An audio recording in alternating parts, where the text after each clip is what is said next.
Hey everybody, welcome back. We are getting ready to watch some more Meltdown. Forgot which show I was going to react to.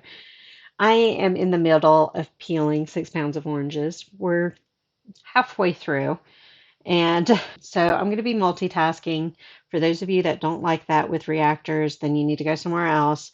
But I can multitask, and I'm crying because I just got done watching Where the Lilies Bloom, and I cry easily. I cried when Darth Vader died, so that tells you a little something. But we're going to watch Meltdown now, and this is the last episode, episode 10, and we left off with them going to the whistleblower, the fellow that's been part of the interviews from the beginning, agreeing to publicly testify, I believe is what it was. So we're going to give that a listen. That's right. He had people tear through his place. And this is what convinced him to go ahead and go public because it came too close to getting his boys. And so I got in touch with the FBI and they came onto the scene. Wow. Should I get my sons out of here? And he said, well, considering what you're getting ready to go through, I think it'd be a good idea. Wow. She was not going to take a chance on harm coming to her and her kids, and she was convinced that we would all turn up dead. Rightfully so, for her to protect her family. And it's something that needed to be done. Glad she was understanding of it. And then they simply gavelled the meeting closed, saying, we're not going to allow the polar crane to proceed with the cleanup operations. So it worked. Because it becomes so emotional about things. But as far as I'm concerned, we dealt with. I'm not impressed by this guy. That was my focus. He makes some weird statements.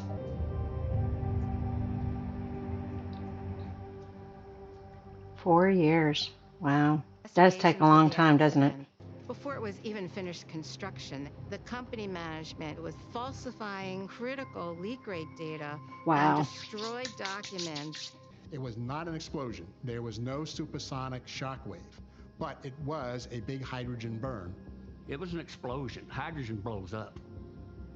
And you can see the pictures, and their phones are almost melted. So now they're arguing over semantics. And I get what the one guy is saying.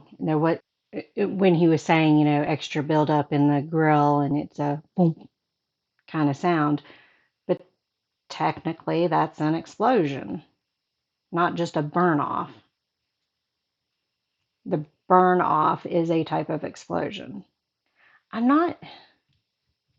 Did we cover what that guy's, I know he's part of the NRC, but have we covered what his training and all that is? He says some weird stuff sometimes. The company lawyer got a number of them to change their story and said, no, we didn't think the hydrogen burn was significant that first day. Wow. But it didn't get into the analysis system to the right people in the control room to understand it. In the middle of this, he also gets a smug little look on his face too, and that might be part of my bias with him. The crane had frozen at different points. This was after numerous repairs. And if they had done this a year ago, who knows what kind of disasters we could have had. And it was probably the biggest cosmic sigh of relief in my life. I was going to say, so Rick was right. So my leaving had nothing to do with these events in Polar Crane that I'm aware of. Whatever you want to say. You guys know I'm not trusting what he says. That's just gut feeling. After the company has been indicted for cheating, for lying, falsifying leak rates, but it's okay. They can still operate the plant. To say to the whole community, you do not count. It is not important how you feel or what you do or where you live. It is. Yeah, I agree with them. If you've got a company who it's been investigated and found. They said indicted, so it's not necessarily convicted, but they've got at least enough to bring criminal charges for doing things that are putting people at risk. I would not trust them with that kind of level of danger, dangerous tool in the future. And so I don't understand why they didn't say, well, we'd still approve nuclear power here if it was run by the people who aren't going to lie and falsify documents and all that kind of stuff. Why didn't they have a different company come in and take over? And maybe there weren't a lot knocking down the door, but I am surprised that they agreed to go ahead with things with the same company who did all that. GPU contributed $380,000 to Mr. Rickover's educational foundation. Yeah, a Subsequent to payoff. that, And I'm glad Admiral Rickover is not alive to hear me say that I would ever disagree with him. He had a lot of respect for the man, but it sounds like he was entering dementia so at that time when he made those statements, was it with a sound mind or not? Because lucidity comes and goes with dementia, at least in the beginning. It bothers me to the depth of my soul that I had to go through that to do the job we were all tasked to do, and that's to protect the public. Well, and he loves the field, even though he didn't choose that field when he started off in it. You can tell that he loves the field and has great respect for it. And so to be so passionate about something, but then having to do something that could possibly hurt the field as a whole, that was part of his struggle. Yeah, it's not easy to put that behind you. And so it became a scientific wild-ass guess as to how much radiation was actually being released into the environment. Not cool. They monitored me for a number of years, and fortunately, I had no long-term effects from it. That's so good. We were fortunate. My comment about feeling guilty about hurting his kids or something or wife.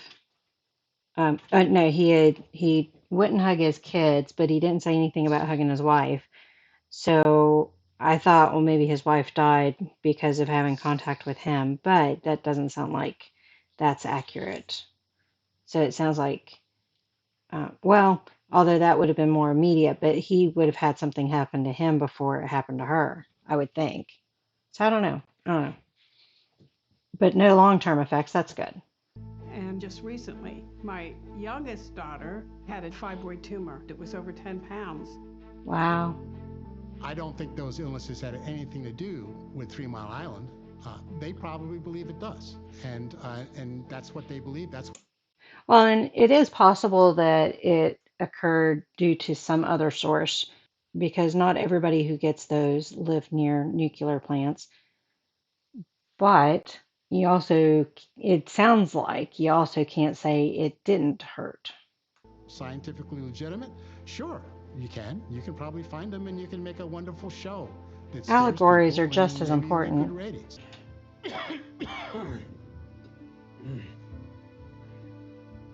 He has his own problems.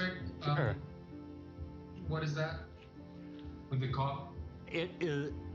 I have no salivary glands and no lymph glands on this side of my face, and sometimes it chokes me off to the point I can't talk, I can't breathe, and I have to clear it out.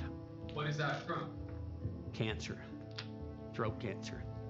I believe it was probably due to my nuclear background, but I was a smoker too.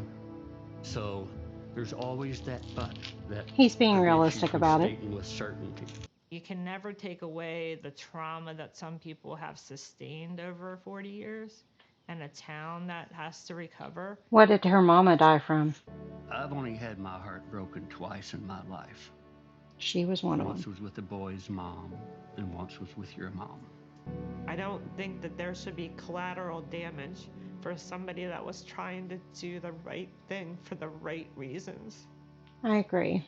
Far worse than the 3 Mile Island incident of 1979. Far worse.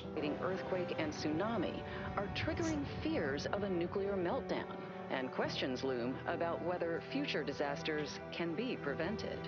I kind of remember the Fukushima one. I remember talk about it, but I didn't pay a lot of attention to it. I was just trying to live life, do my job, pay my bills, all that kind of stuff during that time, 2011. So I remember a little bit, but not a lot. It will still take decades for the $1 billion cleanup to be completed. Wow.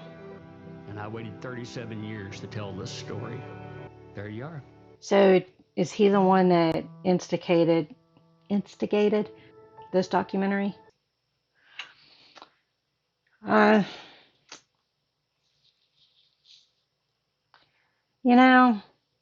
The possibility is there, so it's a shame that we can't figure out how to utilize the possibility. Of course, there's disasters that happen that make things unpredictable as well, like the earthquake for Fukushima. But there's a reason why people stand behind nuclear power. It's just the dirty deals that ruin it. And it seems to be that people are underestimating the costs of it and stuff. It's a shame we can't figure out how to utilize it better and make it safe. Well, of course, they're not going to cop to that. Possible adverse effects from radiation on human, animal, and plant life. Kind of the same political statement that the USSR gave, isn't it? All right, so that was the last episode. I realized at one point I wasn't talking much. And with real life stuff, it's hard to sometimes always be talking, reacting. So we'll see how long the edit is. But boy, my face is still really red. I'm hot. It's hot. I don't have air conditioning. Ugh. And it only got up to like 80 degrees, or 80. It was in the 80s, not 80 degrees, but in the 80s. So I'm not sure why I'm so hot. It could be midlife. I think I've said everything to say that's been shown so far. I did find a YouTube video that is supposed to compare the Netflix docuseries versus reality. I'm not sure if it's going to tell us anything new because we kind of had both sides represented in the docuseries. So I'm not sure, although based on research with Chernobyl, even though the majority of it everybody agreed with, there were some things that were off or they switched up the timing of just to make it more cohesive for the storytelling. Of course, it was more of a storytelling rather than an interview and recreation.